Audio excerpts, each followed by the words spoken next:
Bismillahirrahmanirrahim. Assalamualaikum warahmatullahi wabarakatuh. Alhamdulillah, bagaimana kabar teman-teman semuanya? Semoga tetap sehat ya. Hari ini kita akan belajar tentang sirah nabawiyah ya. Materinya adalah sejarah adzan. Jadi bersyukurlah teman-teman semuanya, kita masih bisa mendengar adzan ya. Setiap hari minimal 5 kali.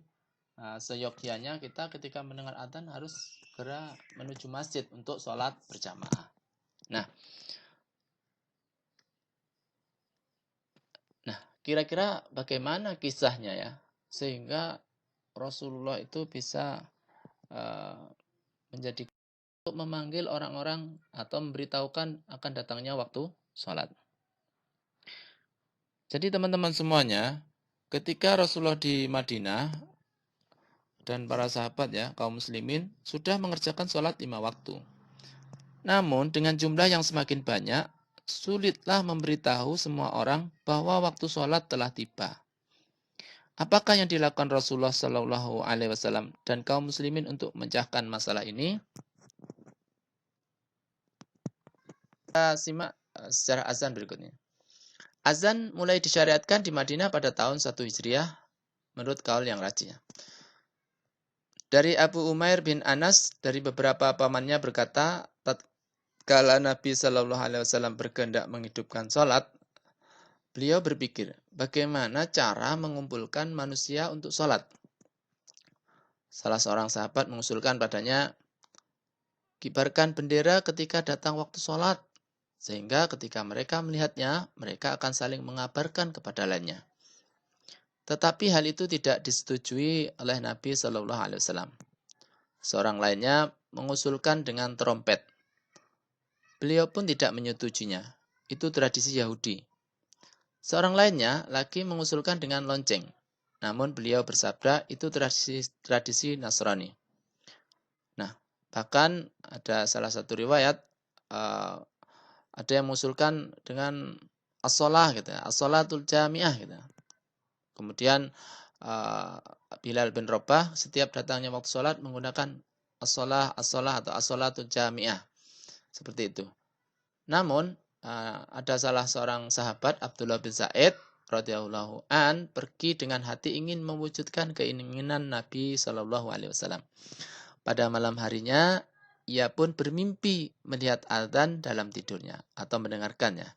Diajari orang untuk beradzan. Paginya ia bergegas menghadap Rasulullah Shallallahu Alaihi Wasallam seraya mengabarkan, wahai Rasulullah Shallallahu Alaihi Wasallam, diriku di antara tidur dan terjaga. Tiba-tiba seseorang datang menghampiriku dan mengajarkanku azan. Nah, sebenarnya selain Abdullah bin Zaid ada salah seorang sahabat yang bernama Umar bin Khattab sebelumnya pernah bermimpi juga seperti mimpinya Abdullah bin Zaid. Tapi Umar tak mengungkapkannya selama 20 hari. Tatkala Umar mengabarkan mimpinya kepada Nabi, Nabi Shallallahu Alaihi Wasallam bertanya, mengapa engkau tidak mengabariku? Kata Rasulullah. Jawab Umar, Abdullah bin Zaid telah mendahuliku. Aku pun merasa malu olehnya. Nah, setelah mendengar cerita dari mimpi Abdullah bin Zaid, kemudian Rasulullah memerintahkan Abdullah bin Zaid untuk mengajari Bilal bin Rabah. Kemudian memerintahkan Bilal bin Rabah untuk mengumandangkan azan. Wahai Bilal, bangkit dan perhatikan apa yang diperintahkan Abdullah bin Zaid kepadamu dan turutilah pengajarannya. Mana bacaan adzan dan iqamah? Nah, begini ya. Allahu Akbar, Allahu Akbar. 2 kali sampai ke bawah itu ya. Teman-teman bisa baca sendiri. Nah, insya Allah teman-teman sudah hafal ya. Kemudian setelah adzan, kemudian ketika mau melakukan sholat, khususnya berjamaah, maka ada bacaan iqamah ya. Nah, ini memahami kisah awal mula adanya azan. Ya. Beberapa sahabat mengusulkan bendera, ya kan? Kemudian trompet, lonceng, kemudian as-shalah yang dilakukan oleh mengucapkan as-shalah yang dilakukan Bilal bin Rabah dan sampai akhirnya adanya mimpi Abdullah bin Zaid dan Umar bin Khattab. Pertanyaannya, mengapa Rasulullah Shallallahu Alaihi Wasallam dan para sahabat perlu mencari cara yang tepat untuk memberitahu orang waktu salat? Nah, kalau mengapa jawabannya boleh karena atau agar. Karena pada saat itu Rasulullah Shallallahu Alaihi Wasallam dan para sahabat mengalami kesulitan untuk memberitahu datangnya waktu sholat karena jumlah kaum muslimin pada saat itu banyak. Karena jumlah kaum muslimin banyak sehingga Rasulullah mengalami kesulitan. Yang kedua dengan kata agar. Nah, agar kaum muslimin mudah untuk mengetahui datangnya waktu sholat. Nah, tambahan saja teman-teman semuanya ya, adab mendengar azan ya.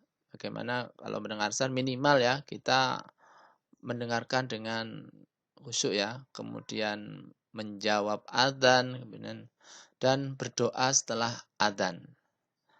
Berdoa setelah adzan, berdoa antara adzan dan iqamah. Nah, tidak meninggalkan masjid. Doa di antara adzan dan iqamah tidak akan ditolak. Berarti doanya makbul ya. Mohon teman-teman kalau sudah adzan langsung ke masjid, berdoa gitu ya, dan lakukan adab-adabnya. Nah, ini jika setan mendengar azan. Jadi setan itu sebenarnya lemah, teman-teman. Dia kalau kita baca Quran, dia itu takut. Kalau kita rajin sholat, setan itu takut, nggak suka gitu ya. Apalagi ketika mereka mendengar adzan. Jika panggilan sholat atau adzan dikumandangkan, maka setan akan lari sambil mengeluarkan kentut hingga ia tidak mendengar suara adzan. Apabila panggilan adzan telah selesai, maka setan akan kembali. Nah, jadi setan itu tidak suka mendengar adzan. Tapi kita sebagai seorang muslim harus senang ketika mendengar adzan dan juga menjawabnya. Setelah mendengar azan ya, dan doa antara azan dan iqamah. Allahumma rabb hadhihi ad-da'wati tammah wa salatil qa'imah ati Muhammadanil wasilata wal fadilah wa ba'atsu maqaman mahmudan alladzi wa'adtah innaka la tukhliful mi'ad. Ada tambahan begitu ya. Kemudian di antara azan dan iqamah gitu. Allahumma rabbana atina fid dunya hasanah wa fil akhirati hasanah wa qina adzabannar. Allahumma inni as'alukal afwa wal afiyah fi dini wa dunyaya wa ahli wa mali. Ya.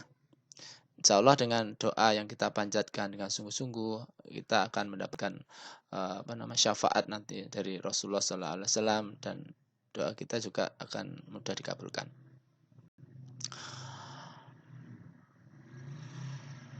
Demikian teman-teman semuanya bisa mengambil hikmahnya karena sebenarnya ketika kita belajar sirah nabawiyah atau sejarah atau biografi seorang itu intinya kita bisa mengambil hikmah atau pelajaran apa yang bisa kita terapkan pada diri kita. Nah, setelah mengambil hikmahnya kita praktekkan dalam kehidupan sehari-hari. Semoga teman-teman dengan mendengarkan atau melihat sejarah adzan ini semakin kuat imannya, semakin besar cintanya kepada Rasulullah, kepada Allah gitu ya, sehingga semakin khusyuk sholatnya, semakin bersungguh-sungguh ibadahnya, dan ketika mendengar adzan senantiasa mempraktekkan adab-adab mendengar adzan. Syukur-syukur kalau kalian bisa adzan di masjid atau musola, nah itu luar biasa. Oke. Terima kasih teman-teman semuanya. Ustadz mohon maaf, semoga bermanfaat. Kurang lebihnya mohon maaf. Wassalamualaikum warahmatullahi wabarakatuh.